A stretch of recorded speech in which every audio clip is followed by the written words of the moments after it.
Mercado e Desenvolvimento, com Jurani Parente.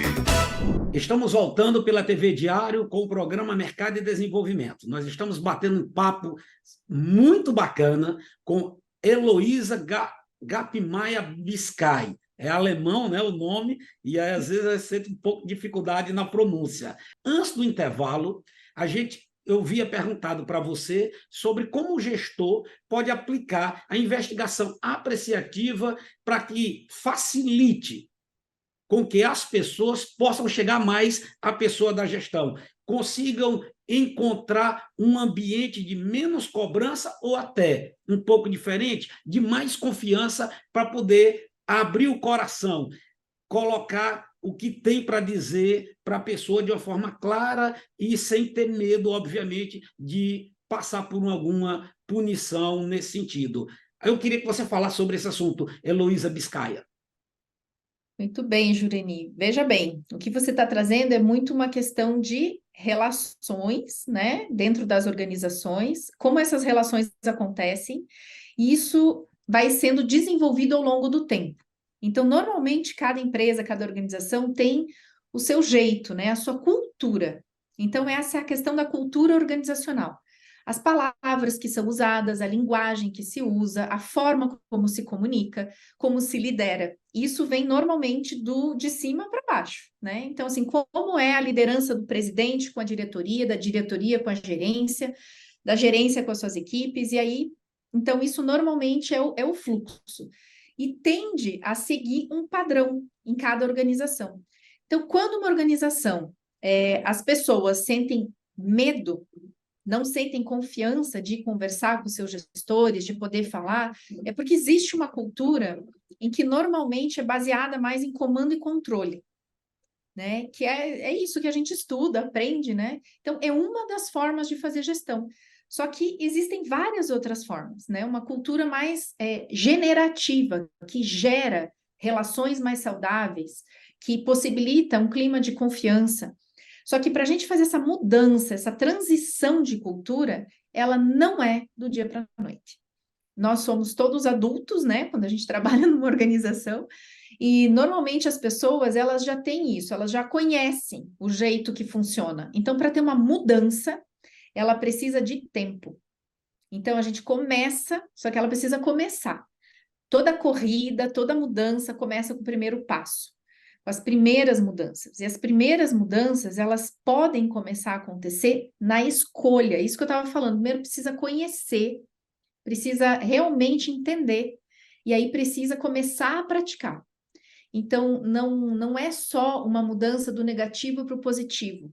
Sim. Né? Porque quem acha nesse nível raso e superficial que é só fazer um joguinho de palavra, não entendeu a potência de transformação e realmente resultado que tem por trás. Ele é uma mudança muito significativa quando ele é compreendido e sustentada essa prática ao longo do tempo. Porque não adianta uma pessoa vir falar uma coisa boa uma única vez e não sustentar isso depois. Então, numa reunião, como eu falei, os primeiros passos podem vir disso, de começar a liderança a praticar uma comunicação mais apreciativa. E para isso existem cursos, treinamentos de formação de liderança apreciativa, comunicação apreciativa, fazer a questão que você falou também do feedback, né, na nossa conversa antes de entrar aqui no ar. Então, como é possível fazer um feedback, né, que seja construtivo, que de fato agregue valor na direção daquilo que a gente quer que aconteça, e não do que a gente os não feedbacks, quer. Heloísa, eles são muitas vezes ligados ao que é negativo. Não é que você vai negligenciar os problemas, não. Mas muitas vezes ele é ligado ao negativo e você pode trabalhar um feedback também com o que dá certo, com o que é positivo, para explorar mais o que dá certo nas pessoas e nas organizações. Perfeito. Então, é importante isso, né? Como eu falei lá, já no início aqui da nossa conversa, entrevista. Não é negar os problemas que precisam ser trabalhados. Então, sim, é importante conversar sobre eles e, em outros momentos, fazer feedbacks apreciativos. Então, não é que um exclui o outro, é como que eu adiciono uma possibilidade mais apreciativa de comunicação, de feedback, de gestão. com com a minha equipe, né? Com as pessoas que eu lidero. Então, quando eu paro para fazer um feedback apreciativo, é realmente eu perceber, observar alguma situação em que a pessoa se destacou.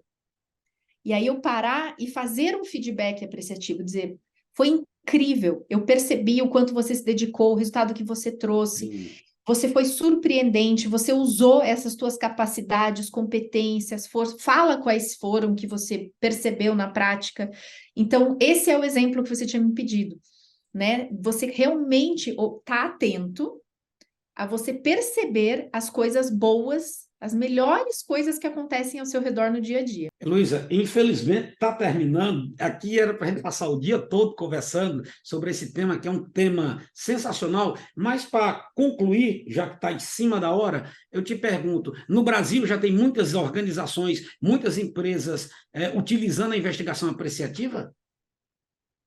Existem algumas, né? Ainda não são muitas, pode ver que não é algo assim muito difundido ainda, mas com o crescimento da ciência da psicologia positiva, esse viés, né, de uma liderança mais positiva está sendo mais trabalhado e mais difundido. Então, ela existe, está a serviço de quem quiser conhecer. Eu tenho um site, que é o meu nome, eloisabiscaia.com.br. E aí vocês podem também entrar em contato, enfim, eu fico aí à disposição para quem tiver mais interesse, né, em realmente conhecer e aplicar.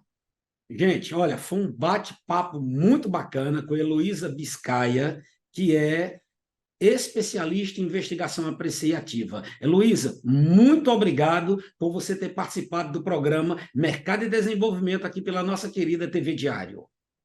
Obrigada, Jurani. Gente, com a Heloísa Biscaia, nós vamos concluindo o programa de hoje, Mercado e Desenvolvimento. Nos encontramos no próximo domingo, aqui pela TV Diário. Mercado e Desenvolvimento, com Jurani Parente.